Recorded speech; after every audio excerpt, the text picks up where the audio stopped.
असं अजून 3-4 वेळा हात मारला ना मग दारामोर फॉर्च्युन उभी राहणारच की. हा काय हो हे पैसा अडका दागदागिना तुमच्याकडे कुठं आलं? तुला काय करायचं? जा जेवणाचं बघ, इथं भुका लागली ती. नाही नाही, तुम्ही माझ्यापासून काहीतरी लपवते. मला खरं खरं सांगा, हे समदम आश्रमातला दागदागिना पैसा आहे ना? तुला काय करायचंय? तू कशा पाहिजे नाक खुपसली याच्यात? अहो, तुम्हाला काहीच कसं वाटत नाही हो? तिकडे आपला लोक देवाचं काम करतोय, समध्या लोकांची सेवा करतोय आणि समधी लोक त्याच्या श्रद्धेपोटी तिकडे दान धर्म करतात, पैसा अडका ठेवतात तिकडे, आणि तुम्ही तो पैसा अडका घरात आणता. अहो तो पैसा अडका आपल्या मौज मजेसाठी नाही आहे. आता तू मला शिकवणार का? चल नाही येत ना. नाही, मी तुम्हाला हे करून देणार नाही. अहो तुम्हाला कसं समजावू, आश्रमात दान केलेला हा पैसा देवावानी पवित्र असतोय, आणि तो जर तुम्ही असा घरात आणला तर आपल्याला पाप लागेल, आणि हो असला पैसा आपल्याला पचणार नाही. अहो नको पचू दे. हाय का बाई, काय कालवा लावलंय? काय चाललंय? काय पचायचं काय? काय म्हणत होती फुलत आहे? काय पचणार नाही? हा हाय का फुलत आहे? अगं किती तोंड सोडून बोलायचं ते, किती पुढचं बोलती तू, कोणाला बोलती, काय बोलती, काय भान हाय का नाही? नवऱ्याला बोलतीये तू. हा तुला काय काय चोरबीर वाटले का काय आश्रमातल्या पैशावर डल्ला मारायला? ज्यातला आपल्याला कळत नाही ना काही फुलत आहे तिथं आपण बोलूच नाहीये. हा रंजे, तू आता ह्यांची बाजू घेतेस वय का? म्हणजे तू बी हस्ती सामील आहेस तर चांगलं चाललंय तुमचं. अहो तुम्हाला काहीच कसं वाटत नाही देवाचा पैसा चोरी करायला? ए तोंड सांभाळून बोल. काय मी चोरलं नाहीये. आश्रमाचा खजिनदार आहे मी, आता माझ्यावर जबाबदारी आहे. हो ना, जबाबदारी दिली आहे म्हणून देवाच्या पैशावर डल्ला मारायचा का? तुमच्या ह्या अशा वागणुकीमुळे माझा लोक सुद्धा बदनाम होईल. हाय का बाई, कस काय बदनाम होईल?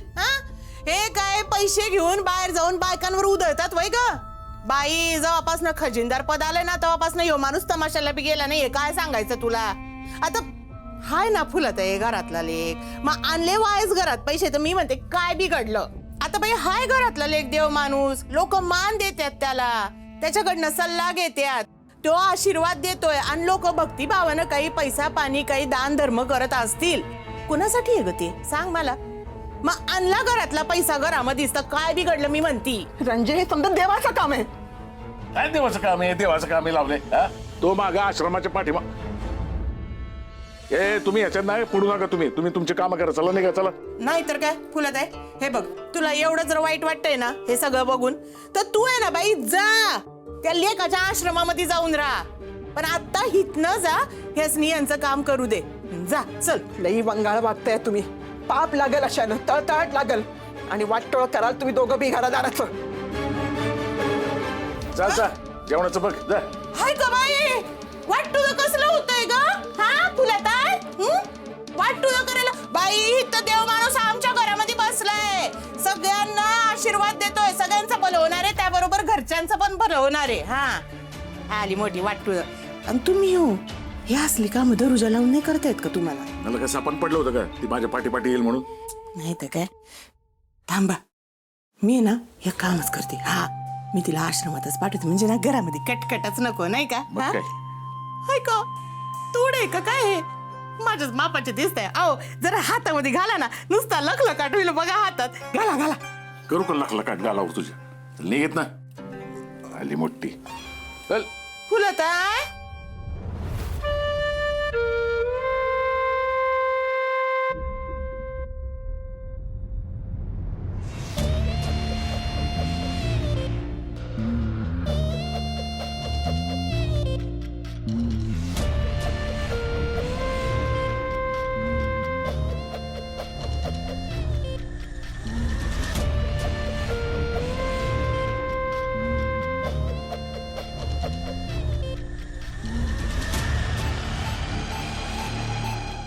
आज त्या सगळ्या गोष्टींचा सोक्षमोक्ष लावते, ज्यामुळे कित्येक दिवस मला झोप लागत नाही. निघाय पाहिजे.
कसला आवाज येतोय?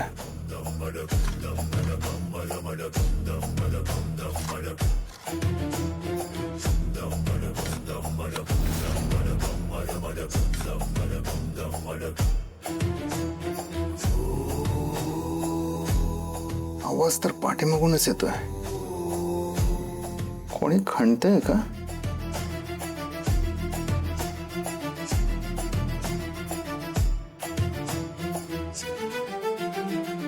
हे डिंपल परत काही मूर्खपणा करत नसेल ना? बघितलं पाहिजे.